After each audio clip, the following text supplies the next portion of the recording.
Hi, I'm Ippolito, and I was speaking today at Tech Talk, and we were talking today about how to manage your programmer before your programmer manages you. One of the biggest problems out there that I hear over and over again with people is, I hired a programmer and they didn't deliver on time, they didn't deliver on budget, maybe they didn't even deliver at all. And what this talk was about was getting those 66% of projects that fail, which unfortunately that's the statistic. 32% of projects succeed, about 66% are either not on time, not on budget, or not to schedule. And how do you lift that success rate way up? And there's a number of different things that you can do, and they span from the hiring process over to the actual management. And for example, on the hiring side, one of the biggest things is figuring out, okay, which country am I going to hire the person from? There's a big difference between hiring someone from an onshore country, so in other words going maybe in the US, and then you've got near shore, maybe like Ireland or Philippines, and then you've got offshore. And you might pay maybe $25 to $100 an hour onshore, and then as low as $5 an hour offshore. So how do I figure out where to price and where to pick my location? So it depends on a bunch of things. Things like the intellectual property that I have and what I'm trying to protect. It might be a situation where a lot of people just don't realize that overseas that you can't enforce non-disclosure agreements. So you might be able to push something out to an overseas programmer and then the next day see it for sale. So if I have intellectual property, I want to keep it onshore, move it up. So yeah, it'll cost me a little bit more, but that protection is definitely well worth it. On the other hand, if it's not something that's protected, or maybe it is protected but only a piece of it is, then the part that's not protected, I probably want to consider offshoring it. So things like that. Time zones, the fact that people work in different time zones, how to handle that. So those are things in geographical location. It's also issues on how to pick the actual programmer.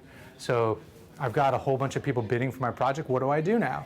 Well, unfortunately, most people really don't know what to do. And they've shown that the difference between the best programmers and the worst is about 10 times. So, and unfortunately, it's really what it is the average programmer is here, the best programmer is 5 times better, and the worst programmer is actually 2 times worse, and they'll actually drive your project backwards. So choosing that programmer is really, really important and really, really crucial. Most people don't know how to do it, so we talked about some things on how to do that.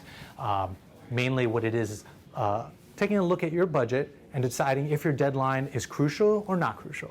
If it's not crucial, then you can afford to hire a less experienced person, and as long as you set up your contract properly, if they don't do the job, you get the money back and you can try someone else. If you have a crucial one, then you have to take extra steps to make sure that they are the right one. So then at that point, you try to hire the most expensive programmer you can afford, because there's that big 10 times difference. After hiring them, then you basically look for something that is, you look for a program that has done things in the same vicinity as yours. So if you were hiring someone for a $10,000 website, someone that's done $1,000 websites, that's a level of difficulty beneath what you're looking for, and that experience doesn't count. So someone that's done the similar sort of thing as you at the same price point. Once you've actually found, you probably have 5 or 6 that you have narrowed it down to, then just conduct an on-the-job trial. That's the best way to figure out who is the best programmer. It's better than doing puzzles, it's better than doing interviewing. Just give them a test. Take a little piece of your project, have them do it, see who does the best. Once you actually have found the best programmer, then it's a task of managing the programmer.